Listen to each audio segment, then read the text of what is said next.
Hey, welcome back. All right, guys, let's get into this. It's going to be a today's topic video. It is going to be for the 22nd of January.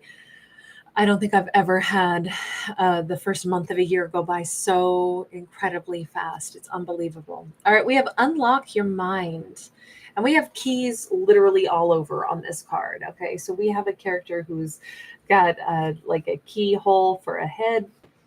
She's got keys all over her, like in her hair. It's adorning her. It's on her headpiece. It's on her chest. It's everywhere. So we have a lot of things to unlock. Now, I'm going to say, I know this says unlock your mind, but I'm wondering if with so many keys present, if it's like unlocking her mind would unlock like all of the other chakras and any other massive blockages that she may not have even realized she had. But obviously, there's one particular really important aspect to unlock, being that it starts out with her mind. So let's just take a look and say, what is the single most important thing? What is it that she's supposed to relax, release, let go of, or maybe an idea that she's held on to that she needs to let go of? Okay, she needs to let go of the idea of a Six of Cups. She needs to let go of the idea that a soulmate is supposed to be returning. What will happen if she can let go of the idea of like unfinished business with somebody? We have an Ace of Wands. She will be able to love somebody else. If she'd been thinking for a really long time that somebody from her past is just, they've got to be the one who comes back in, the universe is like, no, there's somebody else to be passionate about. Or let's say this isn't about relationships. Let's say she keeps trying to, hold on to nostalgia, and the universe is like, no, the way forward is in new energies that you'll be really excited about, new things to be passionate about. There's something else for her. And if she can stop thinking about an ex coming back or stop thinking about a soulmate coming back, that's where she's going to get this ability to manifest so much better into her life. Possibly a Virgo Gemini. Possibly she'll be, what will she be able to manifest? Let's just get down to it. Let's see if we can figure out why it would be so awesome for her to think about the new. Because we got a 10 of Pentacles and we got the inspiration of Pentacles. She could have new ideas on money. She could have new ideas on abundance. She could have a new romance, a romance that leads to like a whole group of really supportive friends, a complete turning of her life, a new chapter in her book of life, something she's never had before. I'm thinking she really needs to forget about that soulmate. What is going to help her most to let go of some idea that a soulmate is returning? The Four of Cups. Believe it or not, it's for her to come to grips with some kind of an illusion. And this is not, sorry, Aries is here. This is not to, hi, baby. Hi. This is not because she's supposed to like get mad. What do you smell? Huh? What do you smell?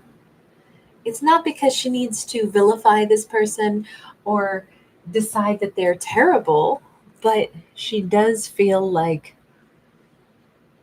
maybe they're not who she really thought they were. Maybe she needs to at least ask herself, did I put on my rose-colored glasses and believe that there's someone better than what they are? Did I tell myself a story? Sorry, I'm yawning. I'm sorry, guys. It's been a long day. Did she paint a picture of them that wasn't legit? Is she tired? Is she tired of waiting? Is she tired of telling herself a story that might not even be true? Five of Coins. And is she tired of being in this position of I gotta wait for the soulmate to return? If she can consider that, and the answers to those questions are yes, I am tired of waiting. Yes, maybe I did wear rose-colored glasses. Maybe this whole situation is a bit of an illusion. Or let me at least entertain the idea of maybe I've been holding on to somebody that I shouldn't. Maybe I shouldn't want them back. Maybe it wasn't that great.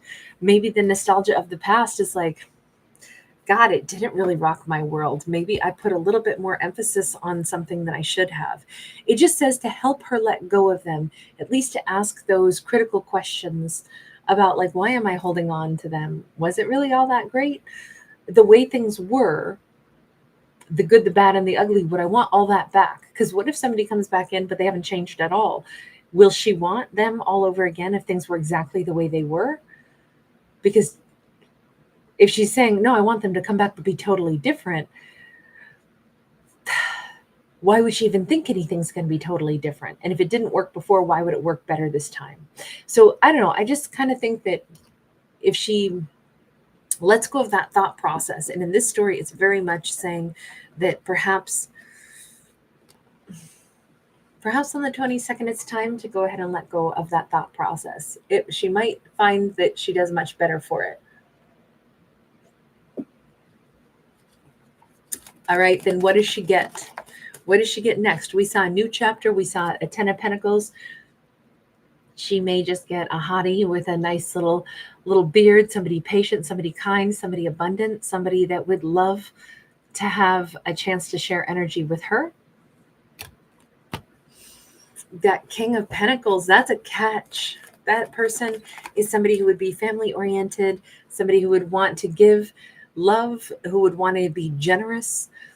We've got this Page of Cups. She's got a new beginning, possibly in a lot of ways in life, right?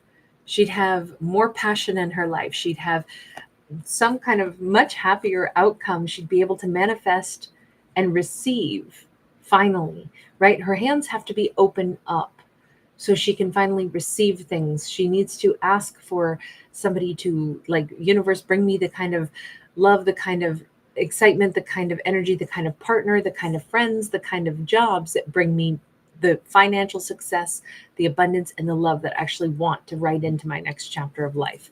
She's not going to be able to do that if she says, I want the ex back. The ex is not synonymous with love, abundance, passion, support, kindness.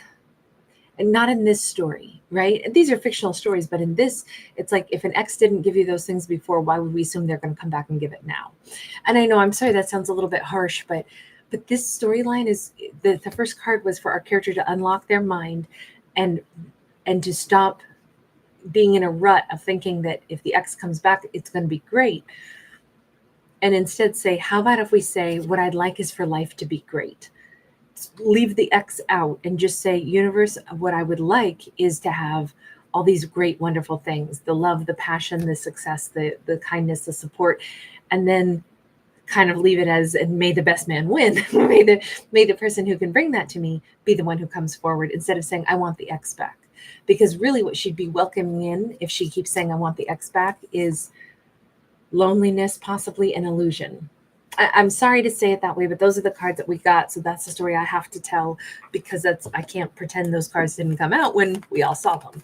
That is how they came out. So I always tell whatever the story actually is, even if it's not particularly terrific, only because it's the only way I can be straightforward about it in these stories. She's got to, she's going to be able to kind of like come back to life. She's going to discover that she feels a lot more youthful, that she goes through a massive transformation if she can unlock her mind and start to recognize that what she really wants is all this happiness. I think she's going to discover that she feels very youthful again. She feels reborn. She feels hopeful again. She feels happy in a way she hasn't in a long time. I honestly think that ex was really awful. I think that was an awful matchup for her. But for some reason, she was still craving it. And I think as she stops craving that and starts to simply ask for the kind of life that she wants, opens up her mind to saying, whoever it is that brings me the life that I want, that's who I want to meet. That's what I'd like to have. I think it changes everything for her. It changes the way she lives her life. It changes the way she thinks about herself, what her life can be made up of. Look at this. She's got greater happiness. She may start, socializing again. She may start being around other people, she or he. By the way, it doesn't matter who we're talking about. It just was, we had a feminine on the first card. So that's why I keep saying she. It doesn't have to be. This could be a masculine story just as easily as a feminine's. I don't read for genders typically. So we got this Eight of Swords. I really think that, again, with that, unblock your mind, it's because if your mind is blocked and you keep thinking about the thing that you believe you want, you can be on the wrong path, and then it stunts every other mobility in your life. I mean, look at how much she could welcome into her life if she lets go of wanting the ex. She could have greater financial success, greater career success, greater passion, greater creativity, greater love, greater friendships, greater. Think all of that is being stunted right now because she's been stuck on one thought, which is, I just want the ex back. I just want the soulmate to return. So it just kind of is, I think that the gentlest, but also the best message that I think I could, extrapolate from this is to say, if we ask for, if we're going to say to the universe, I would like anything, the universe is like, why don't you ask me for the kind of life you want to have, instead of ask me for the precise person? Why don't you ask me to deliver or help you to manifest the kinds of things that you would want to have in your life, instead of demand that it has to be this one person? Because it kind of feels like that's where her manifestation has gone awry. If she keeps saying that she wants this person, the universe could bring them back in, but it would be at the expense of all those other beautiful things that she'd want for her life. Also, the universe can't make anything happen. So it's like, well, as long as you want to use your wishes to just keep focusing on them, just know you're not focusing on all those other beautiful things that you want for yourself. So you're not getting any of those other great things because you keep focusing on them, and they could take forever to come back around.